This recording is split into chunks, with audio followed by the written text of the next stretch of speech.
போறோம் 5000 மதுக்கடைகள் இருக்கு. அங்க போய் ஐயா முதலமைச்சருடைய படத்தை வந்து நாங்க வந்து ஆணி அடிச்சு நாங்க மாட்டுவோம் அப்படின்றது என்ன போக்கு? அரசு அலுவலகங்கள்ல முதலமைச்சர் படம் இருக்கணுமா வேண்டாமா? தலைவரே திமிங்கலம் தானோ ஆறு கடல் சேரும் அந்த இடத்தில் நீங்களே போட்ட ஜீவோ இருக்கா இல்லையா? அரசு அலுவலகங்கள்ல சரி கலைஞர் படம் இருக்கணும், முதலமைச்சர் படம் இருக்கணும்னு நீங்க ஜீவோ போட்டுருக்கீங்க. என்ன அரசு உங்களுக்கு எதுக்கு அந்த வேலை? அப்ப நாங்க ரேஷன் சிஎம் படத்தை கொண்டு போய் நீங்க போய் எல்லா இடத்துலயும் மாற்றறன்னா என்ன இது? வேண்டுதலா இது? அப்ப டாஸ்மாக்ல மட்டும் வைக்க கூடாதுன்னு ஒரு ஜீவோ போட்டுருங்க, வேலை முடிஞ்சு போகும். அது பிரச்சனைக்குரிய இடமா தான் அது பார்க்கப்படும். பிரச்சனைக்குரிய இடத்தை ஏன் நடத்துது அரசாங்கம் நடத்துது?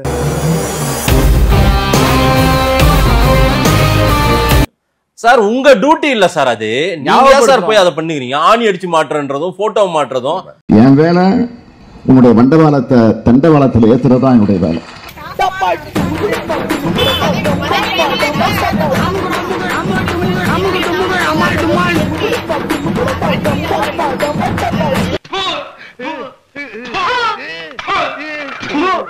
பிரச்சனைக்குரிய இடமான்னு கேக்குறேன். டாஸ்மாக் சேல்ஸ்ங்கிறது பிரச்சனைக்குரிய இடமா? அது ஒரு அரசு அலுவலகம் தானே, அது கவர்மெண்ட் அரசு அலுவலகமா? நம்ம அரசாங்கமே நடத்துற ஒரு விற்பனை மையம் தான். சரி இவங்க பண்றதெல்லாம் என்ன சார் அக்கிரமமா இருக்கு சார். இவங்களாம் பண்றது ரொம்ப தப்பு சார். இதே போல மோடி படத்தை கண்ட இடத்துல நாங்க கொண்டு போய் அதானி அலுவலகத்துக்கு முன்னாடி மாற்றோம். மத்திய அரசு இளவு வீட்டுல பொம்பளையா கூட இவ்வளவு அழுக மாட்டாளுங்க. ஆனா நீ இந்த ஆளே அழுகிறியடா. இந்த ஆளே அழுகிற நீ ஏன் முண்டி அடிச்சிட்டு போறீங்க? இது தேவையா உங்களுக்கு? கருத்தட ஆபரேஷன் பண்ண பண்ணி மாதிரி குதிச்சிட்டு இருக்கற ஒரு பதற்றத்தை ஏற்படுத்தும் அரசியலை நாங்க பண்ண போறோம். திமுகவுக்கு பதட்டம் ஏற்படும், பொதுமக்கள் சந்தோஷப்படுறாங்க.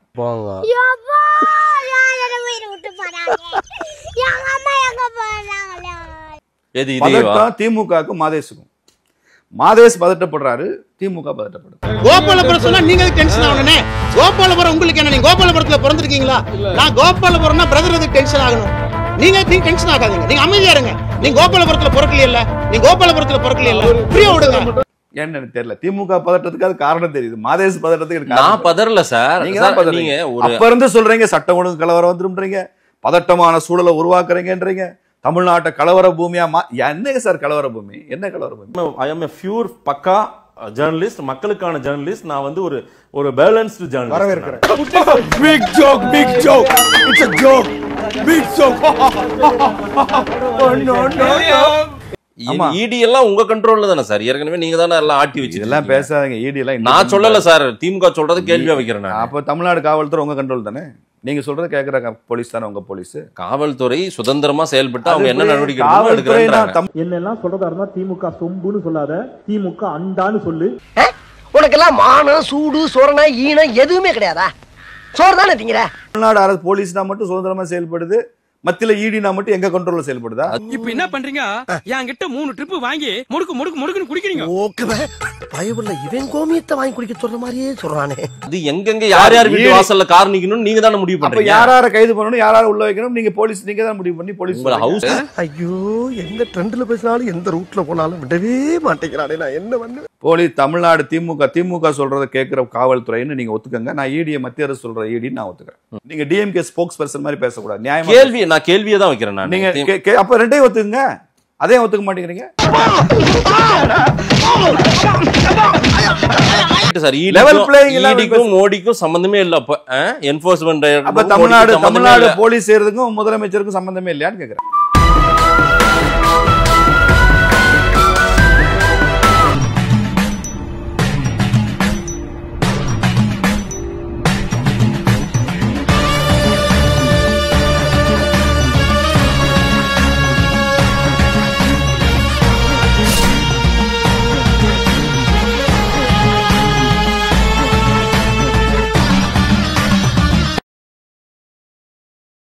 நம்ம சேனலோடைய வளர்ச்சிக்கு நீங்கள் கான்ட்ரிபியூஷன் செய்யணும் அப்படின்னு நினச்சிங்கன்னா கீழே டிஸ்கிரிப்ஷனில் ரேசர் பேருனுடைய லிங்க் இருக்குது. அதில் போயிட்டு உங்களால் முடிஞ்ச அமௌண்ட்டை நீங்கள் கான்ட்ரிபியூஷனாக நம்ம சேனலுக்கு அடிக்கலாம்.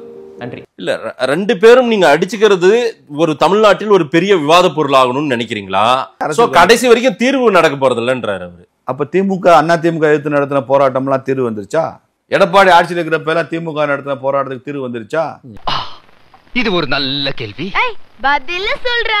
எடப்பாடி ஆட்சி நடத்தினப்ப நீட் தேர்வை ரத்து பண்ணணும் எத்தனை போராட்டம் பண்ணாரு? இவர் வந்து ரத்து பண்ணாரா? ஏண்டா எங்களை இன்னமுமாடா நம்பிக்கிட்டு இருக்க? எங்க பேசிக்கிட்ட பார்த்தாவே உனக்கு தெரிய வேணாமா அவங்க தருவாங்களா தரமாட்டாங்களான்னு? திராவிட முன்னேற்ற கழகம் ஆட்சிக்கு வந்ததுன்னா கண்டிப்பா நீட் தேர்வு ரத்து செய்யப்படும். எங்களுக்கு தெரியும் எப்படி ரத்து பண்ணணும்னு, நமக்கு தலைவருக்கு தெரியும். மூர்த்தி என்ன செமையா செய்வாருன்னு சொன்னியடா, எல்லாத்துக்கும் நல்லா செஞ்சுட்டு போயிட்டான்டா. அப்ப எடப்பாடி ஆட்சி நடத்துறப்ப டாஸ்மாக மூடுனாரு, இவர் வந்து மூடுனாரா?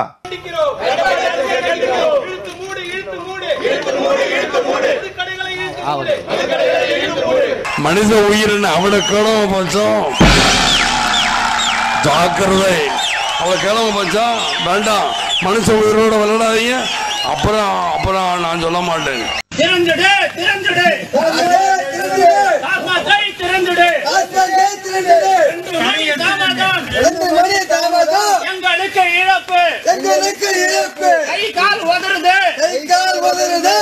மாதம் ஒரு முறை மின்சார கட்டணம் எடுக்கணும், மின் கட்டணம் அந்த மீட்டர் ரீடிங்க மாத்தணும்னு சொல்லி எத்தனை போராட்டம் திமுக பண்ணுச்சு எடப்பாடி ஆட்சியில. திமுக ஆட்சிக்கு வந்து அதை பண்ணாங்களா? ஒவ்வொரு வீட்டுக்கும் வந்திருக்கிற மின் கட்டணத்தை பார்த்தா மின்சாரம் நமக்குள்ள பாய்ந்தது போல இருக்கு.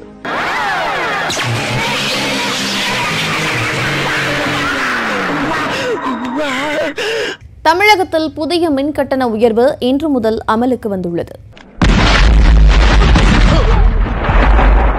புதிய மின் கட்டணம் வருகின்ற 1ஆம் தேதியிலிருந்து அமலுக்கு வரக்கூடிய நிலையில அவனை சொல்லி நிறுத்துங்களேன்டா. அவன் நிறுத்துற அந்த லூசுக்கு மட்டும் வந்துட்டே இருக்கான் போடுறா, வர நிறுத்துற அவனை.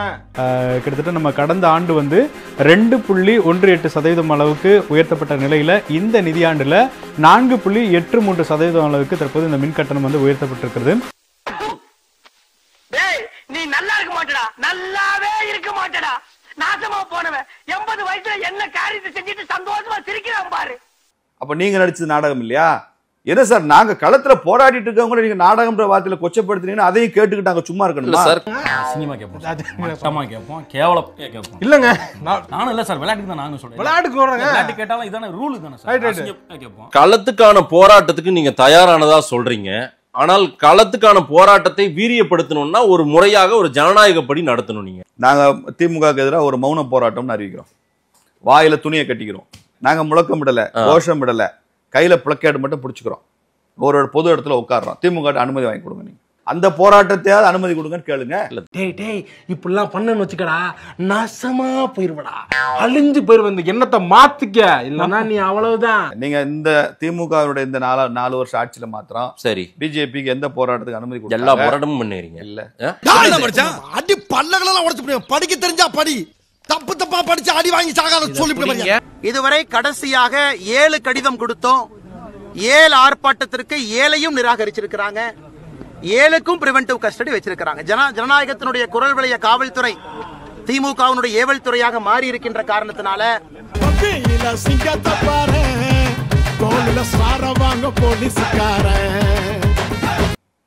போராட்ட வடிவமே நடக்கலன்றீங்களா? இல்லை இல்லை, சத்தியமாக இல்லை. நான் சொல்வதெல்லாம் சத்தியம். நீங்க வெரிஃபை பண்ணிட்டு பேசணும். நீங்க அறவுரையா பிஜேபி எந்த போராட்டம் அனுமதி மறுத்திருக்காங்கன்னு சொல்றேன். எதுக்கு அனுமதி மறுக்கப்பட்டு பேசுறேன் என்ன அர்த்தம்? எதுக்கு இல்ல, நாங்க அரெஸ்ட் ஆகி உள்ள இருந்து வந்திருக்கோம்ன்றேன், எங்க மேல எஃப்ஐஆர் இருக்குன்றேன். நீங்க எல்லாத்தையுமே மறுத்தீங்கன்னு என்ன அர்த்தம்? அனுமதி மறுக்கப்பட்டு நீங்க போராட்ட காலத்துக்கு போயிருக்கீங்க, போராட்டம் பண்ணிருக்கீங்க, நிறைய போராட்டத்தை நானே எடுத்து. அதனாலதான மண்டபத்துல உட்கார வைக்கிறாங்க எங்களை. உங்களை மட்டும் மண்டபம் இல்ல, எல்லாருக்கும் மண்டபம் தான். என்ன பண்றாங்க?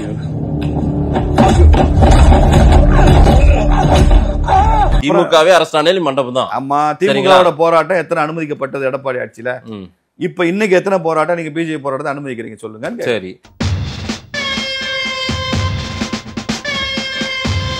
முதல்வர் அவர்களே, நீங்க எதிர்கட்சியா இருக்கிறப்ப போராடினீங்களா ஐயா, எங்களை ஏன் போராட விட மாட்டேங்கிறீங்கன்றதான் கேட்கிறேன். ரொம்ப சுதந்திரமா பிஜேபி மட்டும் இல்ல சார், எல்லா கட்சியுமே இங்க போராட்டம் பண்றீங்க, எல்லாருமே சுதந்திரமான பேச்சையும் பேசிட்டு. மோத்தா உன்னை பெத்தாலா இல்ல யானை கக்குச்சாடா? நான் கேட்க மாட்டேனாங்க, அறிவு வேணாங்க.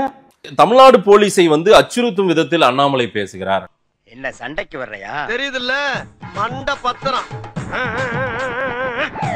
ஒரு டூப் போலீஸ் தான் அண்ணாமலை, தமிழ்நாட்டினுடைய சாபக்கேடு அண்ணாமலை அப்படின்னு போலீஸ் திரு சேகர் பாபு சொல்றாரு. அந்த குரங்கு பொம்மை என்ன விலை? கண்ணாடி சார் அது. நம்ம மூஞ்சியா அப்படி இருக்கு. நீ எல்லாம் பிறந்ததே ஒரு சாபக்கேடு. முடிஞ்சா இன்னைக்கே போய் செத்துரு. தமிழ்நாட்டை எப்படியாவது கலவர பூமி ஆகணும்ன்றது தான் பிஜேபியோட திட்டமா கடந்த நாட்களா பண்ணிட்டு இருக்கு. அதை தாயா சொல்றான். குண்டு வச்சமா, கலவரம் பண்ணமா, கல் வீசினமா, பொது சொத்தை சேதம் விளைவிச்சமா, கிஸ் அடிச்சனா, உன் மேல கை வச்சனா, இல்ல லவ் பண்றேன்னு சொல்லிட்டு விட்டு எஸ்கேப் ஆயிட்டனா. ஸ்டார்ட் பண்ணு.